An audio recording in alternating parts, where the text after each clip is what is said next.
ನಮಸ್ಕಾರ. ಇವತ್ತಿನ the daily brief ಎಪಿಸೋಡ್‌ಗೆ ನಿಮ್ಮೆಲ್ರಿಗೂ ಕೂಡ ಸ್ವಾಗತ. ಇವತ್ತಿನ ಒಂದು ಸ್ಟೋರಿಯಲ್ಲಿ ನಾವು 2 ಕಥೆಗಳ ಬಗ್ಗೆ ತಿಳ್ಕೊಳ್ಳೋಣ.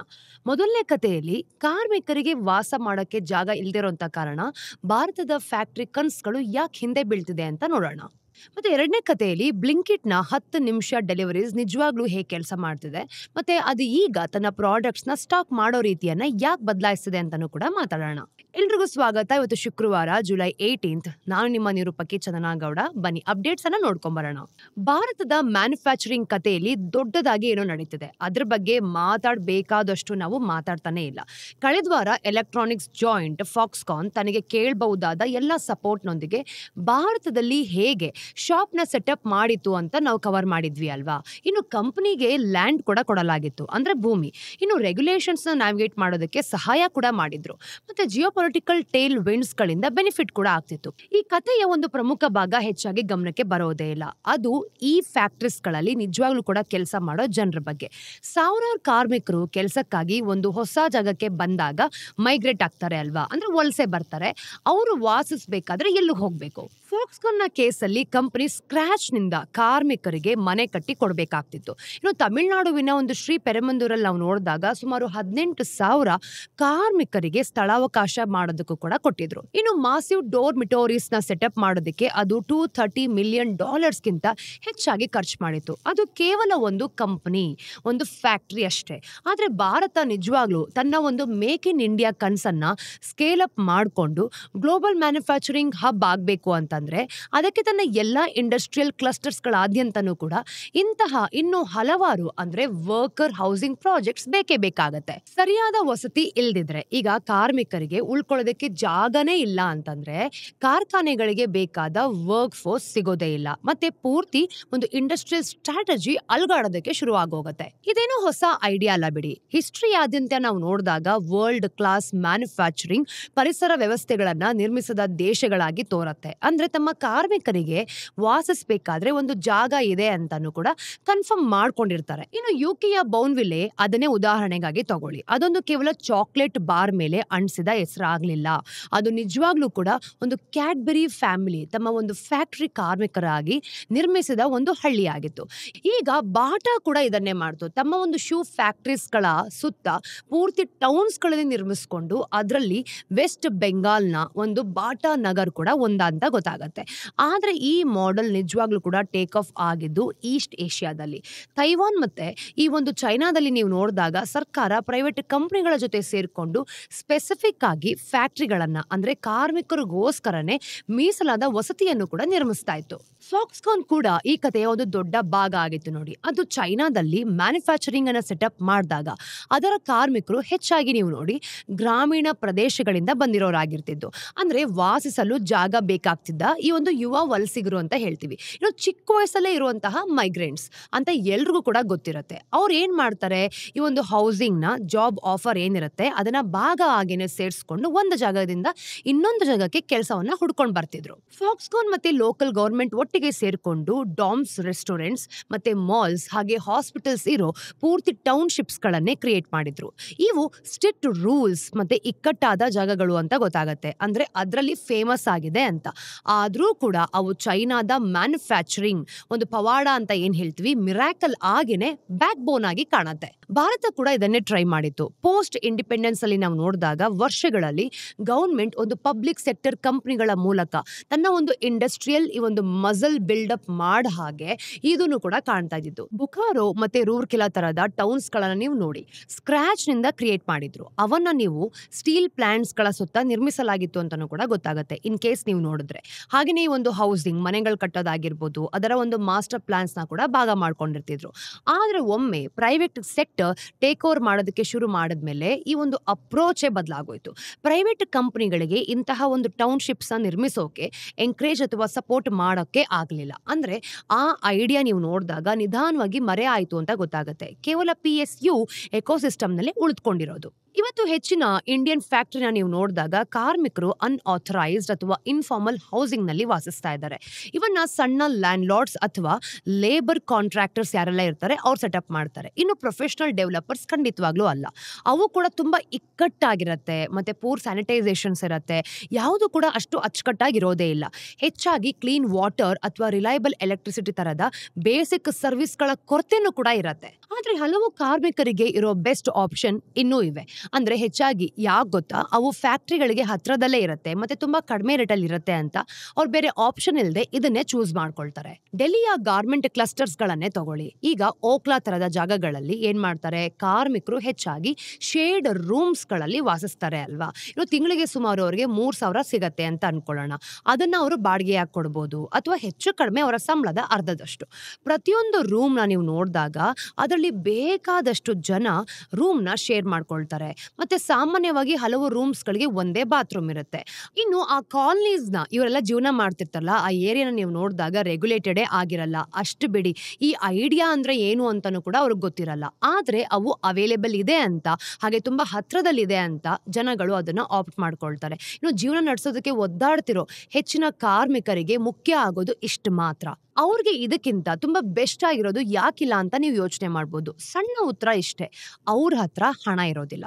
ಈಗ ಇನ್ಫಾರ್ಮಲ್ ಲ್ಯಾಂಡ್ ಲಾರ್ಡ್ಸ್ ನ ತಗೊಳ್ಳಿ, ಅವ್ರಿಗೆ ಒದಗಿಸೋ ಒಂದು ಹೌಸಿಂಗ್ ನ ಇಂಪ್ರೂವ್ ಮಾಡೋದಕ್ಕೆ ಯಾವುದೇ ಇನ್ಸೆಂಟಿವ್ ಕೂಡ ಇರೋದಿಲ್ಲ. ಇನ್ನು ಕಾರ್ಮಿಕರು ಏನ್ ಮಾಡ್ತಾರೆ, ಇದಕ್ಕಿಂತ ಹೆಚ್ಚು ಪೇ ಮಾಡೋದಕ್ಕೂ ಕೂಡ ಅವ್ರ ಹತ್ರ ಶಕ್ತಿ ಇರಲ್ಲ. ಅವಾಗ ಸಾಮಾನ್ಯವಾಗಿ ತಮ್ಮ ಈ ಒಂದು ಕರೆಂಟ್ ಲಿವಿಂಗ್ ಸೆಟಪ್ಸ್ ಏನಿರುತ್ತೆ ಅದು ಟೆಂಪ್ರವರಿ ಆದ್ರೂ ಕೂಡ ಪರವಾಗಿಲ್ಲ, ಚೆನ್ನಾಗಿಲ್ದೇ ಇದ್ರೂ ಕೂಡ ಪರವಾಗಿಲ್ಲ, ಹತ್ರ ಇದೆ, ದುಡ್ಡು ಉಳಿಸ್ಬೋದು ಅಂತ ಸಮಸ್ಯೆಗಳಿದ್ರೂ ಅದನ್ನೇ ಹೋಗಿ ಚೂಸ್ ಮಾಡ್ಕೊಳ್ತಾರೆ. ಭಾರತದ ರಿಯಲ್ ಎಸ್ಟೇಟ್ ವಲಯನ ನೀವು ನೋಡಿದಾಗ ತುಂಬಾ ಇನ್ಕ್ರೆಡಿಬಲಿ ಫ್ರಾಗ್ಮೆಂಟೆಡ್ ಆಗಿದೆ ನೋಡಿ. ಅಂದ್ರೆ ಯಾವುದು ಇನ್ನೂ ಅಷ್ಟು ಇಂಪ್ರೂವ್ ಆಗಿಲ್ಲ ಅಂತ. ಹಾಗೆ ನಗರಗಳಲ್ಲಿ ನಮ್ಮ ಒಂದು ಪಾಪ್ಯುಲೇಷನ್ ಎಷ್ಟು ಫಾಸ್ಟ್ ಆಗಿ ಬೆಳೀತಿದೆಯೋ ಅಷ್ಟೇ ಅರ್ಬನೈಸಿಂಗ್ ಆಗ್ತಿದೆ ಅನ್ನೋದಕ್ಕೆ ಮ್ಯಾಚ್ ಆಗೋಷ್ಟು ಮನೆಗಳೇ ಇಲ್ಲ. ಈಗ ಅರ್ಬನ್ ಭಾರತದಲ್ಲೇ ನೋಡಿ, ನಮ್ಗೆ 30 ಮಿಲಿಯನ್ಸ್ಗಿಂತ ಹೆಚ್ಚು ಮನೆಗಳ ಕೊರತೆ ಇದೆ.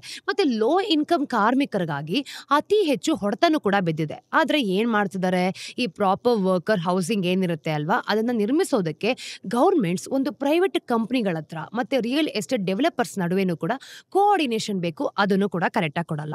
ಆದ್ರೆ ಆ ಕೋಆರ್ಡಿನೇಷನ್ ನೀವು ನೋಡಿದಾಗೆ ಅಪರೂಪಕ್ಕೆ ಮಾತ್ರ ಇರುತ್ತೆ. ಹೀಗೆಲ್ಲ ಪ್ರಾಬ್ಲಮ್ ಇರಬೇಕಾದ್ರೆ ನಮ್ಮ ಭಾರತದಲ್ಲಿ ಬೇಕಾಗಿರೋ ಮನೆಗಳನ್ನ ಕಾರ್ಮಿಕರಿಗೆ ಹೇಗೆ ನಾವು ನಿರೂಪಿಸಿ ಕೊಡಕ್ಕಾಗತ್ತೆ. ಗೌರ್ಮೆಂಟ್ ಇದನ್ನ ಫಿಕ್ಸ್ ಮಾಡೋದಕ್ಕೆ ಒಂದ್ಸಲ ಟ್ರೈ ಮಾಡ್ತು, ಹೌದು. ಅಂದ್ರೆ 2020 ನೀವು ನೋಡಿದಾಗ ಅದು ಈ ಇಶ್ಯೂನ ಅಡ್ರೆಸ್ ಮಾಡೋದಕ್ಕೆ ಅಫೋರ್ಡಬಲ್ ರೆಂಟಲ್ ಹೌಸಿಂಗ್ ಕಾಂಪ್ಲೆಕ್ಸ್ ಅಂತ ಹೇಳ್ತೀವಿ, ಆ ಸ್ಕೀಮ್ ಅನ್ನ ಕೂಡ ಲಾಂಚ್ ಮಾಡ್ತು. ಐಡಿಯಾ ಏನು ಅಂತಂದ್ರೆ, ಈ ಮೈಗ್ರೆಂಟ್ ಅಂದ್ರೆ ವಲಸೆ ಬರ್ತಾರೆ ಗೊತ್ತಾ ಅವರು, ಮತ್ತೆ ಲೋ ಇನ್ಕಮ್ ಕಾರ್ಮಿಕರಿಗಾಗಿ ಫ್ಯಾಕ್ಟ್ರೀಸ್ ನ ಮತ್ತೆ ಜಾಬ್ ಸೈಟ್ಸ್ ಏನೆಲ್ಲ ಇರುತ್ತೆ ಅದ್ರ ಹತ್ರನೇ ಡೋಮ್ ಮತ್ತೆ ಈ ಒಂದು ಸ್ಟೈಲಿಂಗ್ ಹೌಸ್ ನ ಕೊಡೋದು. ಈ ಸ್ಕೀಮ್ಗೆ 2 ಮಾಡೆಲ್ಸ್ ಗಳು ಮಾತ್ರ ಇತ್ತು. ಒಂದು ಎಕ್ಸಿಸ್ಟಿಂಗ್ ಅಂದ್ರೆ ಆಲ್ರೆಡಿ ಇರೋದು, ಇನ್ನೊಂದು ವೇಕೆಂಟ್ ಗೌರ್ಮೆಂಟ್ ಹೌಸಿಂಗ್ ನ ಒಂದು ವರ್ಕರ್ ಡೋರ್ಮಿಟರಲ್ಸ್ ಆಗಿ ಕನ್ವರ್ಟ್ ಮಾಡ್ಕೊಳ್ಳೋದು.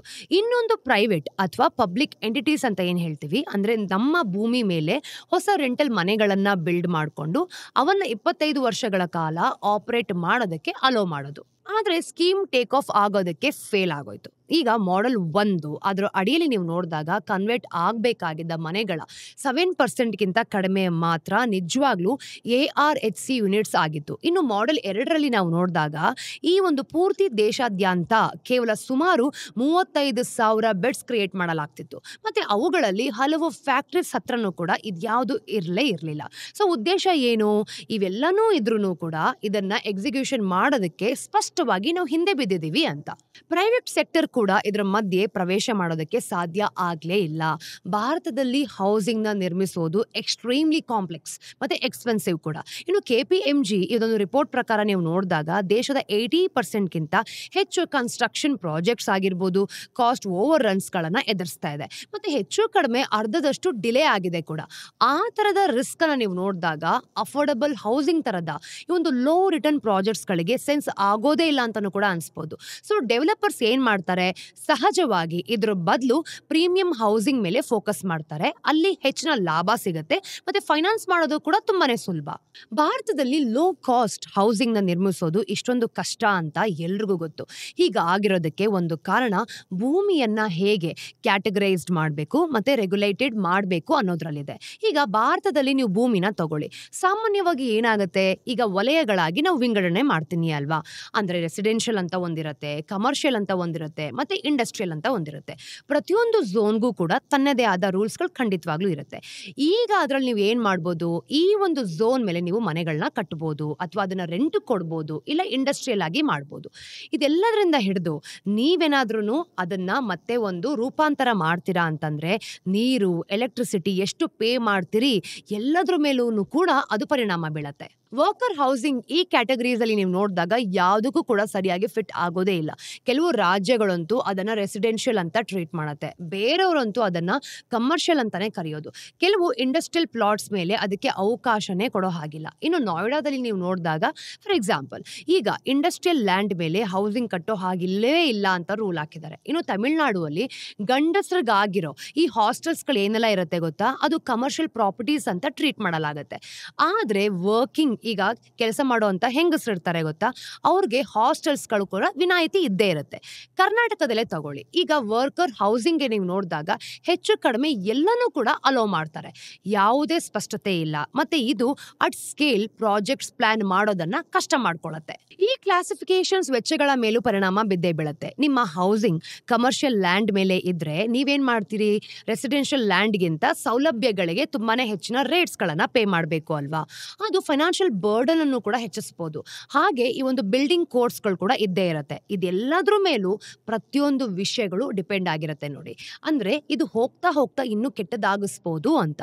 ಹಲವು ರಾಜ್ಯಗಳು ಏನ್ ಮಾಡ್ತಾರೆ, ಫ್ಲೋರ್ ಏರಿಯಾ ರೇಷಿಯೋ ಅಂತ ಕರೆಯೋದ್ರ ಮೂಲಕ, ಅಂದ್ರೆ ನೀವು ಎಷ್ಟು ಎತ್ತರ ಕಟ್ಬೋದು ಅನ್ನೋದ್ರ ಮೇಲೆ ಅವರು ರೆಸ್ಟ್ರಿಕ್ಟ್ ಮಾಡ್ತಾ ಹೋಗ್ತಾರೆ.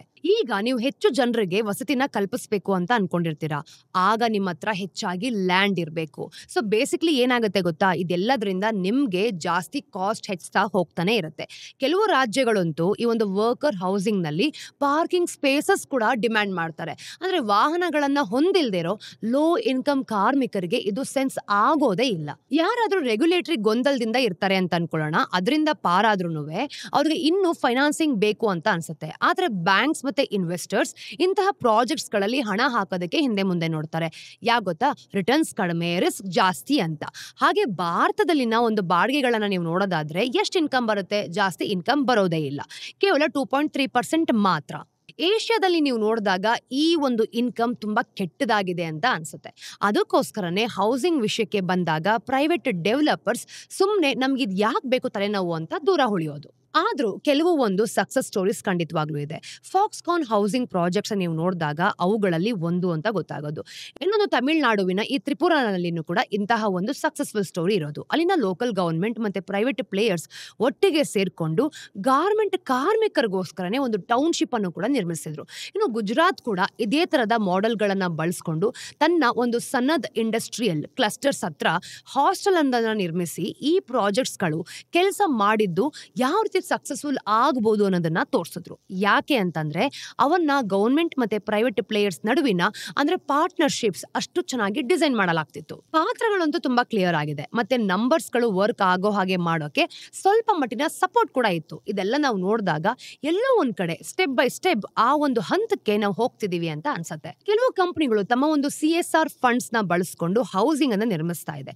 ಮುಂಬೈನ ರಿಯಲ್ ಎಸ್ಟೇಟ್ ಗ್ರೂಪ್ ರಸ್ಟಮ್ ಜೀನ ನೀವು ನೋಡಿದಾಗ ಈ ವರ್ಷದ ಆರಂಭದಲ್ಲಿ ತನ್ನ CSR ಫಂಡ್ಸ್ ನ ಬಳಸ್ಕೊಂಡು ತಮ್ಮ ಕಾರ್ಮಿಕರಿಗಾಗಿ 35,000 ಸ್ಕ್ವೇರ್ ಫುಟ್ ನ ಅಂದ್ರೆ ಹೌಸಿಂಗ್ ಬ್ಲಾಕ್ ಒಂದನ್ನ ಕ್ರಿಯೇಟ್ ಮಾಡ್ತು. ಸೊ ಸಮಸ್ಯೆ ಬಗೆಹರಿಸೋದಕ್ಕೆ ಆಗಲ್ಲ ಅಂತೇನಲ್ಲ, ಅದಕ್ಕೆ ಕೇವಲ ಥಾಟ್ಫುಲ್ ಡಿಸೈನ್ ಬೇಕು, ಫೈನಾನ್ಷಿಯಲ್ ಸಪೋರ್ಟ್ ಬೇಕು, ಮತ್ತೆ ಅದನ್ನ ಇನ್ನು ಕ್ಲಿಯರ್ ಮಾಡೋದಕ್ಕೆ ಸ್ಪಷ್ಟವಾದ ನೀತಿಗಳು ಖಂಡಿತವಾಗ್ಲೂ ಬೇಕು. ಆದ್ರೆ ಈ ಹೆಚ್ಚಿನ ಗೆಲುವುಗಳು ಅಪರೂಪದ ಪ್ರಕರಣ ಬಿಡಿ. ಅಂದ್ರೆ ಅದು ಸಾಮಾನ್ಯವಾಗಿ ಹೌಸಿಂಗ್ ಪ್ರಾಜೆಕ್ಟ್ಸ್ ಟೇಕ್ ಆಫ್ ಆಗದಂತೆ ತಡೆಯುವಂತ ರೂಲ್ಸ್ ಗಳನ್ನ ಬಗ್ಸೋದ್ರಿಂದ ಯಶಸ್ವಿ ಆಗತ್ತೆ. ಭಾರತ ನಿಜವಾಗ್ಲೂ ಕೂಡ ಇಂಡಸ್ಟ್ರಿಯಲೈಸ್ ಆಗಬೇಕು ಅಂತಂದ್ರೆ ನಾವು ಇಂತಹ ಒಂದು ವರ್ಕ್ ಅರೌಂಡ್ಸ್ ಏನ್ ಹೇಳ್ತೀವಿ ಅಲ್ವಾ, ಅದ್ರ ಮೇಲೆ ಡಿಪೆಂಡ್ ಆಗಿರ್ಬೇಕಾಗಿಲ್ಲ. ನಮ್ಮದೇ ಆದಂತಹ ರೂಲ್ಸ್ ಗಳನ್ನ ಸ್ವಲ್ಪ ತಗೊಂಬರ್ಕೊಡ್ಬೇಕು. ನಮ್ಗೆ ನಿಜವಾದ ಸುಧಾರಣೆಗಳು ಬೇಕೇ ಬೇಕು. ಈಗ ದಿನದ ಕೊನೆಗೆ ನಾವು ನೋಡಿದಾಗ ನಾವು ಭಾರತದ ಅಂದ್ರೆ ಕಡಿಮೆ ರೇಟ್ ಇರೋ ಒಂದು ಕಾರ್ಮಿಕರಿಗಾಗಿ ಮ್ಯಾನುಫ್ಯಾಕ್ಚರಿಂಗ್ ಅಲ್ಲಿ ನೀವು ನೋಡಿದಾಗ ಅಂದ್ರೆ ದೊಡ್ಡ ಅಡ್ವಾಂಟೇಜ್ ಇದೆ ಅಂತಾನೆ ಕೂಡ ಹೇಳ್ತಾ ಇದೀವಿ. ಆದ್ರೆ ಅಗ್ಗದ ಶ್ರಮ ಒಂದೇ ಸಾಕಾಗಲ್ಲ. ಕಾರ್ಮಿಕರಿಗೆ ಫ್ಯಾಕ್ಟರಿ ಹತ್ರ ವಾಸಿಸೋದಕ್ಕೆ ಒಂದು ಸ್ವಚ್ಛವಾದ ಅಫೋರ್ಡಬಲ್ ಜಾಗ ಇಲ್ಲದೆ ಇದ್ರೆ ಇವ್ರು ಯಾರು ಕೂಡ ಬರೋದೇ ಇಲ್ಲ. ಸೊ ಅವ್ರು ಆ ರೀತಿ ಬರ್ದೇ ಇದ್ರೆ ಫ್ಯಾಕ್ಟರೀಸ್ ನಡೆಯೋದಕ್ಕೆ ಸಾಧ್ಯನೇ ಇಲ್ಲ ಅಲ್ವಾ. ಸೊ ಮುಂದಿನ ಸಲ ಒಂದು ದೊಡ್ಡ ಮ್ಯಾನುಫ್ಯಾಕ್ಚರಿಂಗ್ ಪ್ರಾಜೆಕ್ಟ್ಸ್ ಏನಾದರೂ ಭಾರತಕ್ಕೆ ಬಂದಾಗ ನಿಜವಾದ ಟೆಸ್ಟ್ ಏನು ಹೇಳಿ, ನಾವು ಗ್ಲೋಬಲ್ ಕಂಪನಿಗೆ ಲ್ಯಾಂಡ್ ಅಥವಾ ಇನ್ಸೆಂಟಿವ್ಸ್ನ ಆಫರ್ ಮಾಡ್ಬೋದಾ ಅನ್ನೋದು ಮಾತ್ರ ಅಲ್ಲ. ಟೆಸ್ಟ್ ಇರೋದು ಬಸ್ನಿಂದ ಇಳಿಯೋ ಒಬ್ಬ ಕಾರ್ಮಿಕನಿಗೆ ಫ್ಯಾಕ್ಟ್ರಿ ಫ್ಲೋರ್ ಹತ್ರ ಒಂದು ಡೀಸೆಂಟ್ ರೂಮ್ ಸಿಗುತ್ತಾ ಅನ್ನೋದ್ರಲ್ಲಿ. ಇದೇನಾದ್ರೂ ನಾರ್ಮಲ್ ಆಯ್ತು ಅಂತ ಇಟ್ಕೊಳ್ಳಿ, ಮೇಕ್ ಇನ್ ಇಂಡಿಯಾ ಖಂಡಿತವಾಗ್ಲೂ ಒಂದು ಕನಸಾಗೇ ಉಳಿಯತ್ತೆ. ಅಂದ್ರೆ ತುಂಬಾ ಹೊಳೆಯೋ ಕಾರ್ಖಾನೆ ಖಂಡಿತವಾಗ್ಲೂ ಇರ್ಬೋದು, ಆದರೆ ಅಲ್ಲಿ ಕೆಲಸ ಮಾಡೋದಕ್ಕೆ ಯಾರೂ ಕೂಡ ಮುಂದೆ ಬರಲ್ಲ, ಎಲ್ಲ ಹಿಂದೆ ಉಳ್ಕೊಳ್ತಾರೆ ಅಂತ. ಸೊ ಮುಂದಿನ ದಿನಗಳಲ್ಲಿ ಈ ಒಂದು ದಾರಿಯಲ್ಲಿ ಯಾವ ರೀತಿ ಬದಲಾವಣೆ ಆಗತ್ತೆ ಅನ್ನೋದನ್ನ ಕಾದು ನೋಡೋಣ.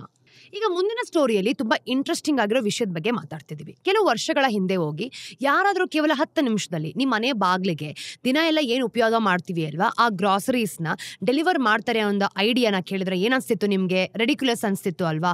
ಯಾರಪ್ಪ ಇಂಥ ಐಡಿಯಾನ ಕೊಡ್ತಾರೆ ಅಂತ ಅನ್ಸ್ತಿತ್ತು. ಇವತ್ತು ಅದು ನಾರ್ಮಲ್ ಅಷ್ಟು ಮಾತ್ರ ಅಲ್ಲ, ಅದನ್ನ ಎಕ್ಸ್ಪೆಕ್ಟ್ ಮಾಡ್ತಾನೆ ಇರ್ತೀವಿ. ಆದ್ರೆ ಈ ಕ್ಷೇತ್ರದಲ್ಲಿ ಮತ್ತೆ ಒಂದು ಇಂಟ್ರೆಸ್ಟಿಂಗ್ ಬದಲಾವಣೆ ಆಗಿದೆ. ಅದೇ ಈ ಬಾರಿ ನಾವು ನೋಡಿದಾಗ ಬ್ಲಿಂಕಿಟ್ ತರದ ಕಂಪನಿಗಳು ಅಂದ್ರೆ ಬಿಹೈಂಡ್ ದ ಸೀನ್ಸ್, ತೆರೆಮರೆಯಲ್ಲಿ ತಮ್ಮ ಆಪರೇಷನ್ಸ್ ನ ನಿಜವಾಗ್ಲೂ ಹೇಗೆ ಮ್ಯಾನೇಜ್ ಮಾಡುತ್ತೆ ಅನ್ನೋದ್ರ ಬಗ್ಗೆ. ಬ್ಲಿಂಕಿಟ್ ಈಗ ತಾನು ಕೆಲಸ ಮಾಡೋ ರೀತಿಯನ್ನ ಬದಲಾಯಿಸ್ತಿದೆ. ಸೆಪ್ಟೆಂಬರ್ ನಿಂದ ನೀವು ನೋಡಿದಾಗ ಅದು ಇನ್ವೆಂಟ್ರಿ ಲೆಡ್ ಮಾಡೆಲ್ ಅಂತ ಕರೆಯೋದಕ್ಕೆ ಮೂವ್ ಆಗ್ತಿದೆ ನೋಡಿ. ಅದ್ರ ಅರ್ಥ ಏನು? ಮೊದಲು ಕ್ವಿಕ್ ಕಾಮರ್ಸ್ ಹೇಗೆ ಕೆಲಸ ಮಾಡುತ್ತೆ ಅಂತ ನಮಗೆ ಗೊತ್ತಾಗಬೇಕು.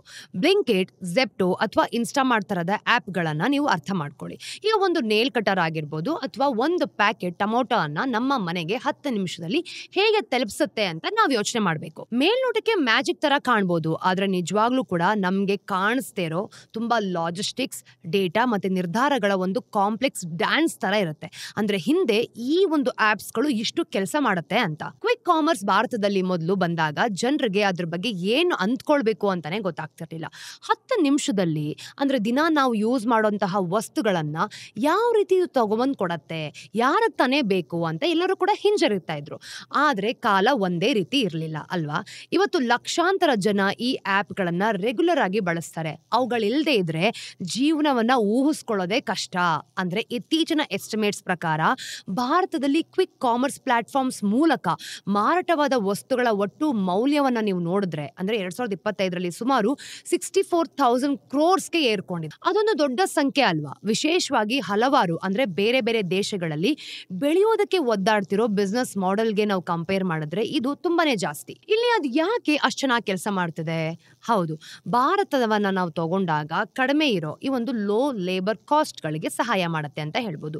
ಇವು ಇಂತಹ ಆಪರೇಷನ್ಸ್ ನಡೆಸೋದ್ರಲ್ಲಿ ತುಂಬಾ ಕಡಿಮೆ ಮಾಡುತ್ತೆ. ಆದ್ರೆ ಒಂದೇ ಒಂದು, ಜನ ಎಷ್ಟು ಬೇಗ ಅದನ್ನ ಅಡಾಪ್ಟ್ ಮಾಡ್ಕೊಳ್ತಿದ್ದಾರೆ ಅನ್ನೋದನ್ನ ವಿವರಿಸೋದಕ್ಕಾಗಲ್ಲ.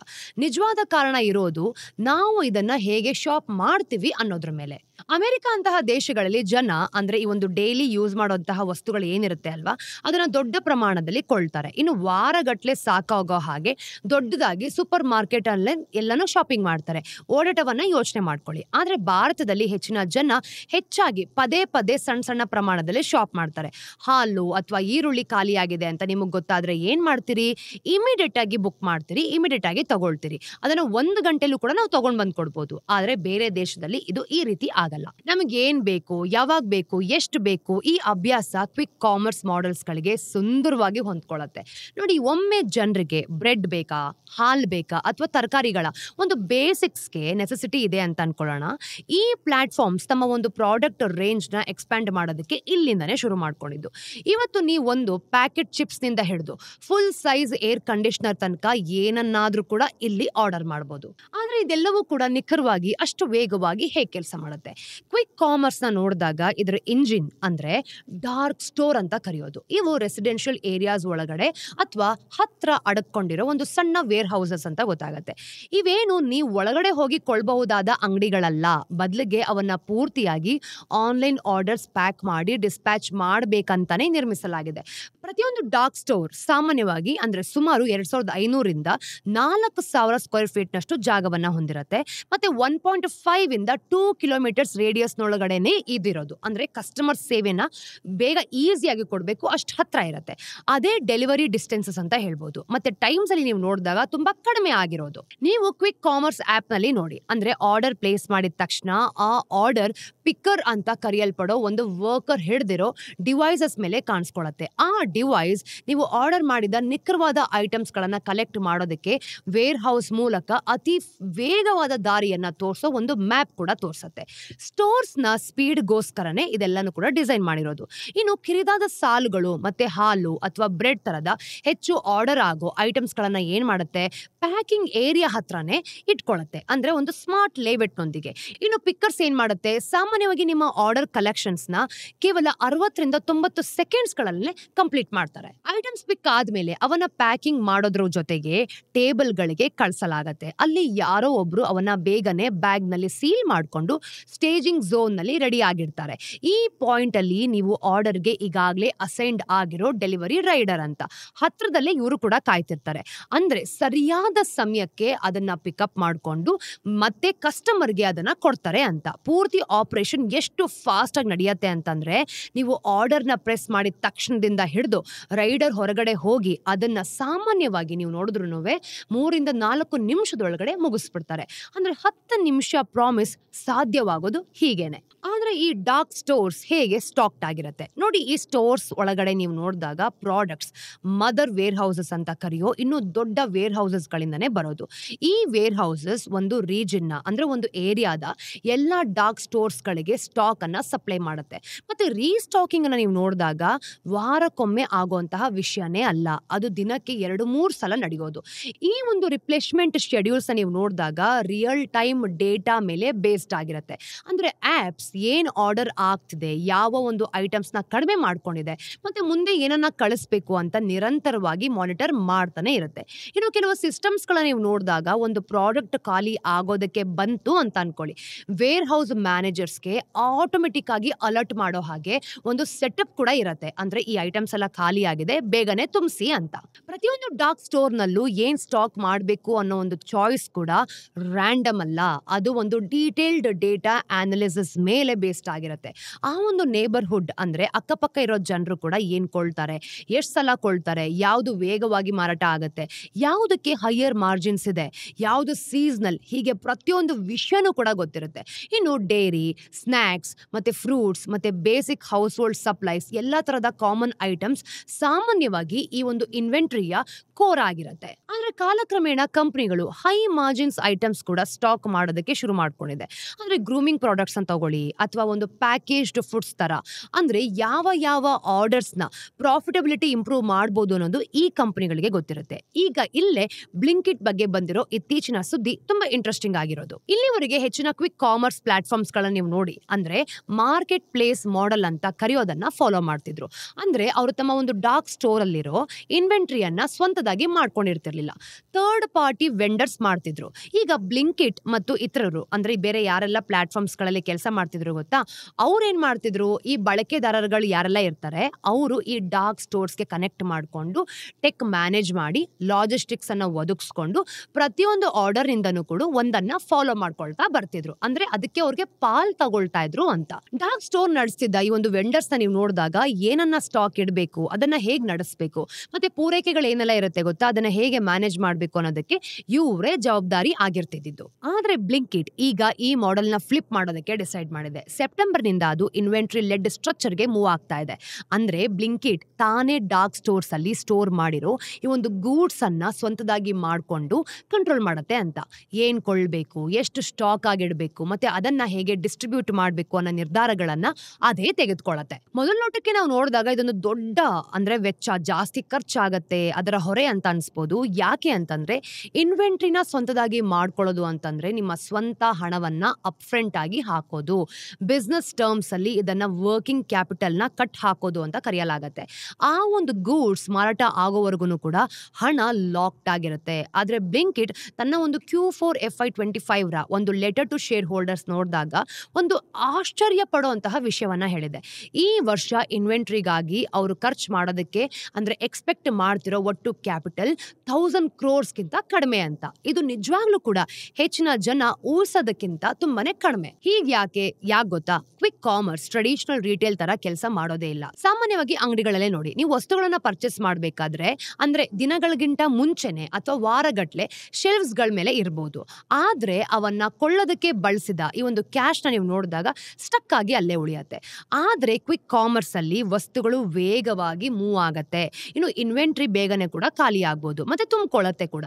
ಪ್ರಾಡಕ್ಟ್ಸ್ ಒಂದು ಗಂಟೆಗಳ ಕಾಲ ಹೊರಗಡೆ ಹೋಗುತ್ತೆ ಅಂತ ಅನ್ಕೊಳ್ಳೋಣ. ಈ ಒಂದು ವೇಗದ ಮೂವ್ ಅನ್ನ ನೀವು ನೋಡಿದಾಗ ಯಾವುದೇ ಒಂದು ಸಮಯದಲ್ಲಿ ನಿಮ್ಗೆ ಬೇಕಾದ ಕ್ಯಾಶ್ ಏನಿರುತ್ತೆ ಅಲ್ವಾ, ಅದರ ಒಂದು ಪ್ರಮಾಣವನ್ನೇ ಕಡಿಮೆ ಮಾಡ್ಬಿಡ್ಬೋದು. ಜೊತೆಗೆ ಇನ್ವೆಂಟ್ರಿಯನ್ನ ಸ್ವಂತದಾಗಿ ಮಾಡ್ಕೊಳ್ಳೋದು ಬ್ಲಿಂಕಿಟ್ಗೆ ಹೆಚ್ಚು ಕಂಟ್ರೋಲ್ನ ಕೂಡ ಕೊಡುತ್ತೆ. ಅದು ಈಗ ದೊಡ್ಡ ಲಾರ್ಜ್ ಸಪ್ಲೈಯರ್ಸ್ ಮತ್ತೆ FMCG ಬ್ರ್ಯಾಂಡ್ಗಳ ಜೊತೆ ನೇರವಾಗಿ ಮಾತುಕತೆ ಕೂಡ ನಡೆಸಬಹುದು. ದೊಡ್ಡ ಪ್ರಮಾಣದಲ್ಲಿ ಪರ್ಚೇಸ್ ಮಾಡಬಹುದು ಮತ್ತೆ ಬಹುಶಃ ಉತ್ತಮ ಬೆಲೆಗಳನ್ನು ಕೂಡ ಪಡ್ಕೊಳ್ಬಹುದು. ಒಂದ್ ಪಕ್ಷ ಔಟ್ ಆಫ್ ಸ್ಟಾಕ್ ಸಿಚುವೇಶನ್ಸ್ ನ ಇದು ಫೇಸ್ ಮಾಡುತ್ತೆ ಅಂತ ಅನ್ಕೊಳ್ಳೋಣ. ಇದು ಸ್ವಂತದಾಗಿ ಮಾಡ್ಕೊಳ್ಳೋದ್ರಿಂದ ಇಂತಹ ಪ್ರಾಬ್ಲಮ್ ಯಾವುದು ಬರೋದೇ ಇಲ್ಲ. ಹಾಗೇನೆ ಡೆಲಿವರಿ ಆಗೋ ವಸ್ತುಗಳ ಕ್ವಾಲಿಟಿ ಕಂಟ್ರೋಲ್ ಸಹ ಇದು ಮಾಡ್ಕೊಳ್ಬಹುದು. ಮತ್ತೆ ಎಲ್ಲವನ್ನೂ ಕೂಡ ಹೇಗೆ ಕೊಳ್ಳಬೇಕು ಅನ್ನೋದ್ರಿಂದ ಹಿಡಿದು ಹೇಗೆ ಡೆಲಿವರ್ ಮಾಡಬೇಕು ಅನ್ನೋದ್ರ ತನಕ ಬಿಗಿಯಾಗಿ ಮ್ಯಾನೇಜ್ ಮಾಡಿದಾಗ ಈ ಒಂದು ಮಾರ್ಜಿನ್ಸ್ ಇಂಪ್ರೂವ್ ಮಾಡಿ ಕಾರ್ಯಾಚರಣೆಗಳನ್ನು ಕೂಡ ಹೆಚ್ಚು ಲಾಭದಾಯಕವಾಗಿ ಮಾಡೋ ಹೆಚ್ಚಿನ ಚಾನ್ಸ್ ಇದ್ದೇ ಇರುತ್ತೆ. ಬ್ಲಿಂಕಿಟ್ ನ ಮಾರ್ಕೆಟ್ ಪ್ಲೇಸ್ ಮಾಡೆಲ್ ನ ನೀವು ನೋಡಿದಾಗ ಇದರಿಂದ ಇನ್ವೆಂಟ್ರಿ ಲೆಡ್ ಮಾಡೆಲ್ಗೆ ಇಲ್ಲಿ ಸಾಗೋ ಈ ನಡೆನೂ ಕೂಡ ಕೇಳೋದಕ್ಕೆ ಒಂದು ಸಣ್ಣ ಕಾರ್ಯಾಚರಣೆಯ ಬದಲಾವಣೆ ಅನ್ಸುತ್ತೆ. ಆದ್ರೆ ಇದು ಫಾರ್ ರೀಚಿಂಗ್ ಎಫೆಕ್ಟ್ಸ್ ಅನ್ನ ಕೊಡಬಹುದು. ಇದನ್ನ ಈ ಸಪ್ಲೈಯರ್ಸ್ ಯಾರೆಲ್ಲ ಇರ್ತಾರೆ ಗೊತ್ತಾ, ಅದ್ರ ಜೊತೆ ಹೇಗೆ ಕೆಲಸ ಮಾಡುತ್ತೆ, ಪ್ರಾಡಕ್ಟ್ ಅವೈಲೇಬಿಲಿಟಿ ಯಾವ ರೀತಿ ಕಂಟ್ರೋಲ್ ಮಾಡುತ್ತೆ, ಮತ್ತೆ ವಸ್ತುಗಳನ್ನ ಎಷ್ಟು ಒಂದು ಎಫಿಷಿಯಂಟ್ ಆಗಿ ಡೆಲಿವರ್ ಮಾಡುತ್ತೆ ಅನ್ನೋದನ್ನ ಇದು ಖಂಡಿತವಾಗ್ಲೂ ಚೇಂಜ್ ಮಾಡುತ್ತೆ. ಇದು ಲಾಂಗ್ ರನ್ ನಲ್ಲಿ ಕ್ವಿಕ್ ಕಾಮರ್ಸ್ ನ ಅಂದ್ರೆ ಎಕನಾಮಿಕ್ಸ್ ಏನಿರುತ್ತೆ ಅಲ್ವಾ, ಅದರ ಒಂದು ಎವಾಲ್ವ್ ಯಾವ ರೀತಿ ಆಗುತ್ತೆ ಅನ್ನೋದನ್ನು ಕೂಡ ಬದಲಾಯಿಸಬಹುದು. ಈಗ ನೋಡಿ, 10 ನಿಮಿಷದಲ್ಲಿ ಡೈಲಿ ಡೆಲಿವರ್ ಮಾಡೋ ಸಿಂಪಲ್ ಆಪ್ಸ್ ತರ ಕಾಣೋದು ನಿಜವಾಗ್ಲೂ ಸತ್ಯ. ಆದ್ರೆ ನಿರ್ಧಾರಗಳು ವ್ಯವಸ್ಥೆಗಳನ್ನ ಅಥವಾ ಮಾನವ ಪ್ರಯತ್ನದ ಒಂದು ಡೆನ್ಸ್ ವೆಬ್ ಆಗಿದೆ ಅಂತ ಇಲ್ಲಿ ಗೊತ್ತಾಗುತ್ತೆ. ಅಂದ್ರೆ ಎಲ್ಲಿ ವಸ್ತುಗಳನ್ನ ಸ್ಟಾಕ್ ಮಾಡಲಾಗ್ತಿದೆ ಅನ್ನೋದ್ರಿಂದ ಹಿಡಿದು ಅವನ್ನ ಹೇಗೆ ಪಿಕ್ ಮಾಡಬೇಕು, ಪ್ಯಾಕ್ ಮಾಡಬೇಕು, ರೆಪ್ಲಿನಿಶ್ ಮಾಡಬೇಕು ಅನ್ನೋ ತನಕ ಎಕ್ಸಾಕ್ಟ್ ಆಗಿ ಇದನ್ನ ಕಲೆಕ್ಟ್ ಮಾಡ್ಕೊಳ್ತಾರೆ. ಈ ಎಲ್ಲಾ ಫಾಸ್ಟ್ ಮೂವ್ಸ್ ಗಳೊಂದಿಗೆ ಕ್ವಿಕ್ ಕಾಮರ್ಸ್ ನ ಬ್ಯಾಕ್ ಎಂಡ್ ತನ್ನದೇ ಆದ ಒಂದು ವಲಯದಿಂದ ಕೆಲಸ ಚೆನ್ನಾಗಿ ಮಾಡ್ತಿದ್ದಾರೆ. ಅಂದ್ರೆ ರ್ಯಾಪಿಡ್ ಎವಲ್ಯೂಷನ್ ಮೂಲಕ ಸಾಕ್ತಿದೆ ಅಂತ. ಇದರ ಒಂದು ಎಂಡ್ ಯೂಸರ್ ಹೆಚ್ಚಾಗಿ ಕಾಣಿಸೋದಿಲ್ಲ, ಆದ್ರೆ ಗಮನವಿಟ್ಟು ನಾವು ನೋಡಿದಾಗ ಯಾರಿಗೂ ಸಹ ಇದು ಫ್ಯಾಸಿನೇಟೆಡ್ ಆಗಿ ಕಾಣ್ತಾ ಇದೆ. ಅಂದ್ರೆ ಎಷ್ಟು ಫಾಸ್ಟ್ ಆಗಿ ಇದೆಲ್ಲ ಕೆಲಸ ಆಗ್ತಿದೆ, ನಮ್ಗೆ ಎಷ್ಟು ಫಾಸ್ಟ್ ಆಗಿ ಡೆಲಿವರಿ ಸಿಗ್ತಿದೆ ಅನ್ನೋದನ್ನ ನಾವೇ ಕಣ್ಣಾರೆ ನೋಡ್ಬೋದು. ಇದಷ್ಟು ಇವತ್ತಿನ ಸ್ಟೋರೀಸ್ ನ ಅಪ್ಡೇಟ್ಸ್ ಟಿಡ್ಬಿಟ್ಸ್ ಏನು ಅಂತ ನೋಡ್ಕೊಂಬರೋಣ. ನಂಬರ್ 1, ನಾವು ಈ ಹಿಂದೆ ಟ್ರಂಪ್ನ ಟ್ಯಾರಿಫ್ ಪ್ಲಾನ್ಸ್ ಮತ್ತೆ ಕ್ಲೈಂಟ್ ಬಡ್ಜೆಟ್ಸ್ ಬಿಗಿಯಾಗಿರೋದ್ರಿಂದ ಭಾರತದ IT ಸೆಕ್ಟರ್ ಮೇಲೆ ಒತ್ತಡ ಹೆಚ್ಚಾಗ್ತಿದೆ ಅಂತ ಹೇಳಿದ್ವಿ. ಈ ಒಂದು ಪ್ರೆಷರ್ ಈಗ ತುಂಬಾ ಪೇನ್ ಆಗಿ ಕಾಣಿಸ್ತಿದೆ. ಈ ಒಂದು ಬೆರುಕುಗಳನ್ನ ನೀವು ನೋಡಿದಾಗ ಇನ್ ಮುಂದೆ ಕ್ಲೈಂಟ್ಸ್ ಅಥವಾ ಕಾಂಟ್ರಾಕ್ಟ್ಸ್ಗೆ ಸೀಮಿತ ಆಗಿರೋದಿಲ್ಲ. TCS ಮನೆ ಒಳಗಿಂದಾನೇ ಬಿಸಿ ಎದುರಿಸ್ತಾ ಇದೆ. ಒಂದು ಪ್ರಮುಖ IT ಕಾರ್ಮಿಕರ ಗುಂಪು ಲೇಬರ್ ಮಿನಿಸ್ಟ್ರಿಗೆ ಪತ್ರ ಬರೆದಿದ್ದು ಕಂಪನಿ ತಮ್ಮ ಹೊಸ ಬೆಂಚ್ ಪಾಲಿಸಿ ಅಡಿಯಲ್ಲಿ ಒತ್ತಡದ ತಂತ್ರಗಳನ್ನ ಅನುಸರಿಸ್ತಿದೆ ಅಂತಾನೂ ಕೂಡ ಆರೋಪ ಮಾಡಿದ್ದಾರೆ. ವರ್ಷದಲ್ಲಿ 35 ದಿನಗಳಿಗಿಂತ ಹೆಚ್ಚು ಕಾಲ ಪ್ರಾಜೆಕ್ಟ್ಸ್ ಇಲ್ಲದೆ ಇರುವಂತಹ ಎಂಪ್ಲಾಯೀಸ್ ರಿಪೋರ್ಟ್ಸ್ ಪ್ರಕಾರ ಕೆರಿಯರ್ ಸ್ಟ್ಯಾಂಗೇಷನ್ಗೆ ಅಂದ್ರೆ ಅಥವಾ ಅದಕ್ಕಿಂತ ಕೆಟ್ಟದಾಗಿ ಟರ್ಮಿನೇಷನ್ ಅನ್ನ ಕೂಡ ಇವರು ಅನುಭವಿಸ್ತಿದ್ದಾರೆ. ಅಂದ್ರೆ ಅಪಾಯಗಳು ಜಾಸ್ತಿ ಆಗ್ತಿದೆ ಅಂತ. ಈ ಪಾಲಿಸಿನ ನೀವು ನೋಡಿದಾಗ ಆ ಕಲ್ಚರ್ ಆಫ್ ಫಿಯರ್ ಅಂತ ಎಲ್ಲರೂ ಕೂಡ ಘೋಷಿಸ್ತಾ ಇದ್ದಾರೆ. ಅಂದ್ರೆ ಯೂನಿಯನ್ ಕೂಡ ಕ್ಲೈಮ್ ಮಾಡಿರೋದು ಇದನ್ನೇ. ವಿಶೇಷವಾಗಿ ಬದಲಾಗ್ತಿರೋ ಬಿಸ್ನೆಸ್ ಪ್ರಯಾರಿಟೀಸ್ ಗಳಿಂದ ಹಿಡಿದು ಅಲೋಕೇಶನ್ ಲಿಂಬೋದವರೆಗೂ ಕೂಡ ಇದೆಲ್ಲದಕ್ಕೂ ಕಾರ್ಮಿಕರು ಸಿಕ್ಕಾಕೊಂಡಿದ್ದಾರೆ ಅನ್ನೋದು ಇದು ತೋರ್ಸತ್ತೆ. ನಂಬರ್ 2, ಗೋಲ್ಡ್ ನಮ್ಮ ದೇಶ ತಪ್ಪಿಸ್ಕೊಳ್ಳೋದಕ್ಕೆ ಸಾಧ್ಯ ಆಗದೆ ಇರೋ ಒಂದು ವಿಷಯನ ತೋರಿಸ್ತಿದೆ. ಅಂದ್ರೆ ಚಿನ್ನದ ಬೆಲೆಗಳ ಬಗ್ಗೆ ನಾವು ಮೊದಲೇ ಕವರ್ ಮಾಡಿದೀವಿ ಅಲ್ವಾ. ಮತ್ತೆ ಈಗ ಭಾರತದ ಒಂದು ಮಾರ್ಕೆಟ್ಸ್ ರೆಗ್ಯುಲೇಟರ್ ಆದ SEBI asset managers, mutual funds ಮತ್ತೆ ETFs ಗಳ ಅಂದ್ರೆ ಗೋಲ್ಡ್ ಅಂಡ್ ಸಿಲ್ವರ್ ಮೌಲ್ಯಮಾಪನ ಮಾಡ್ತಿದೀವಿ ಮತ್ತೆ ಡೊಮೆಸ್ಟಿಕ್ ಸ್ಪಾಟ್ ಪ್ರೈಸಸ್ ಬಳಸಬೇಕು ಅಂತ ಪ್ರಪೋಸ್ ಮಾಡಿದೆ. ಈ ಮೂನ ನೀವು ನೋಡಿದಾಗ ಟ್ರಾನ್ಸ್ಪರೆನ್ಸಿ ಅಂದ್ರೆ ಎನಾನ್ಸ್ ಮಾಡೋದು ಮತ್ತೆ ವ್ಯಾಲ್ಯೂಯೇಷನ್ ಪ್ರಾಕ್ಟೀಸ್ ನ ಸ್ಟ್ಯಾಂಡರ್ಡೈಸ್ ಮಾಡೋ ಗುರಿಯನ್ನ ಹೊಂದಿದೆ ಅಂತ ಗೊತ್ತಾಗುತ್ತೆ. ಗ್ಲೋಬಲ್ ಎಕನಾಮಿಕ್ ಅನ್ಸರ್ಟನಿಟೀಸ್ ಮಧ್ಯೆ ಕಳೆದ ತಿಂಗಳು ಗೋಲ್ಡ್ ETFs 10 ಪಟ್ಟು ಹೆಚ್ಚು ಇನ್ಫ್ಲೋಸ್ ಕಂಡಿದ್ದ. ಅಂದ್ರೆ ಈ ಸಮಯದಲ್ಲಿ ಈ ಪ್ರಸ್ತಾಪ ಬಂದಿದೆ ಅನ್ನೋದನ್ನ ತೋರಿಸ್ತಾ ಇರೋದು. ಮೂರನೇದು, ಭಾರತದ ಪ್ರಮುಖ ಹೋಟೆಲ್ ಚೇನ್ಗಳು ಹೇಗೆ ಲಾಂಗ್ ಟರ್ಮ್ ಬೆಟ್ ಇಡ್ತಿದೆ ಅನ್ನೋದನ್ನ ನಾವು ನೋಡಿದೀವಿ. ITC ಹೋಟೆಲ್ಸ್ ಇದೀಗ ಆ ಕಥೆಯನ್ನ ಬಲಪಡಿಸುವಂತಹ ನಂಬರ್ಸ್ ಗಳೊಂದಿಗೆ ಚೆಕ್ ಇನ್ ಮಾಡಿದೆ. ಹೊಸದಾಗಿ ನೀವು ನೋಡೋದಾದ್ರೆ ಡಿಮರ್ಜ್ಡ್ ಆದ ITCಯ ಹಾಸ್ಪಿಟಾಲಿಟಿ ಆರ್ಮ್ ಅಂದ್ರೆ Q4 FY26 ನಲ್ಲಿ ನೆಟ್ ಪ್ರಾಫಿಟ್ ನೀವು ನೋಡೋದಾದ್ರೆ 54% ಇಯರ್ ಆನ್ ಇಯರ್ ಸರ್ಜ್ ಅನ್ನ ರಿಪೋರ್ಟ್ ಮಾಡಿದೆ. 133 crores ತಲುಪಿದೆ ಅಂತ. ಇನ್ನು ರೆವಿನ್ಯೂ 15% ಏರಿಕೆ ಆಗಿದೆ. 815 crores ಆಗಿರೋದು ಕೂಡ ತೋರಿಸ್ತಾ ಇದೆ. ಮೇ ತಿಂಗಳ ಜಿಯೋಪಾಲಿಟಿಕಲ್ ಜಿಟರ್ಸ್ ಇದು ಬೇರೆ ಹೋಟೆಲ್ ಚೇನ್ಸ್ ಗಳಿಗೆ ಹೊಡೆತವನ್ನ ಕೊಟ್ಟಿದ್ದು ಸ್ವಲ್ಪ ಕಾಲ ಕಾಲ ಬಿಸ್ನೆಸ್ ತೊಂದರೆ ಆಗಿದ್ರೂ ಕೂಡ ಐಟಿಸಿ ಹೋಟೆಲ್ಸ್ ಈಗ 200 ಪ್ರಾಪರ್ಟಿ ಮಾರ್ಕ್ ಅನ್ನು ಕೂಡ ದಾಟ್ಕೊಂಡು ಬಂದಿದೆ. ಅಂದ್ರೆ 13,400 ಪ್ಲಸ್ ಕೀಸ್ ಮತ್ತೆ ಮೆಟ್ರೋ ಹಾಗೂ ಸ್ಪಿರಿಚುವಲ್ ಡೆಸ್ಟಿನೇಷನ್ಸ್ ಎರಡರಲ್ಲೂ ಕೂಡ ಸ್ಟ್ರಾಂಗ್ ಪ್ರೆಸೆನ್ಸ್ ಅನ್ನ ಹೊಂದ್ಕೊಂಡಿದೆ. ಕೊನೆಯ ಟಿಡ್ಬಿಟ್, ಸಿನಿ ಪಾಲಿಸೀಸ್ ಇಂಡಿಯಾ 2025ರಲ್ಲಿ ಡಬಲ್ ಡಿಜಿಟ್ ರೆವಿನ್ಯೂ ಗ್ರೋತ್ ಅನ್ನ ಟಾರ್ಗೆಟ್ ಹೊಂದ್ಕೊಂಡಿದೆ. ಅಂದ್ರೆ ತಮ್ಮ ಸ್ಕ್ರೀನ್ ಕೌಂಟ್ ನೀವು ನೋಡಿದಾಗ ಎಕ್ಸ್ಪ್ಯಾಂಡ್ ಮಾಡಿಕೊಂಡು ಮತ್ತೆ ಹಾಲಿವುಡ್ ಹಾಗೂ ಬಾಲಿವುಡ್ ಬ್ಲಾಕ್ ಬಾಸ್ಟರ್ಸ್ ಗಳ ಸ್ಟ್ರಾಂಗ್ ಲೈನ್ ಅಪ್ ಕ್ಯಾಪಿಟಲೈಸ್ ಮಾಡೋದ್ರ ಜೊತೆಗೆ ಇದರ ಒಂದು ಪ್ಲಾನ್ ಕೂಡ ಸಕ್ಸಸ್ಫುಲ್ ಆಗ್ತಿದೆ ಅಂತ. ಕಂಪನಿ ತಮ್ಮ ಎಕ್ಸಿಸ್ಟಿಂಗ್ 485 ಸ್ಕ್ರೀನ್ಸ್ಗೆ 20ರಿಂದ 25 ಹೊಸ ಸ್ಕ್ರೀನ್ಸ್ ಅನ್ನ ಆಡ್ ಮಾಡೋ ಪ್ಲಾನ್ ಕೂಡ ಮಾಡ್ಕೊಂಡಿದೆ. ಪ್ರೀ ಕೋವಿಡ್ ಲೆವೆಲ್ಸ್ಗಿಂತ ಸದ್ಯಕ್ಕೆ 20% ಕಡಿಮೆ ಇರೋ ಅಡ್ಮಿಷನ್ಸ್ ನ ಬೂಸ್ಟ್ ಮಾಡೋದು ಇದರ ಒಂದು ಗುರಿ ಅನ್ನೋದು ಇದರಿಂದ ಗೊತ್ತಾಗತ್ತೆ. ಸ್ನೇಹಿತರೆ, ಇದಷ್ಟು ಇವತ್ತಿನ ಝೀರೋ ದ ಮಾರ್ಕೆಟ್ಸ್ ನ ದ ಡೈಲಿ ಬ್ರೀಫ್ ನ ಅಪ್ಡೇಟ್ಸ್. ಮತ್ತಷ್ಟು ಅಪ್ಡೇಟ್ಸ್ ಒಂದಿಗೆ ಮುಂದಿನ ವಾರದಲ್ಲಿ ಸಿಗೋಣ. ಅಲ್ಲಿ ತನಕ ಟೇಕ್ ಕೇರ್.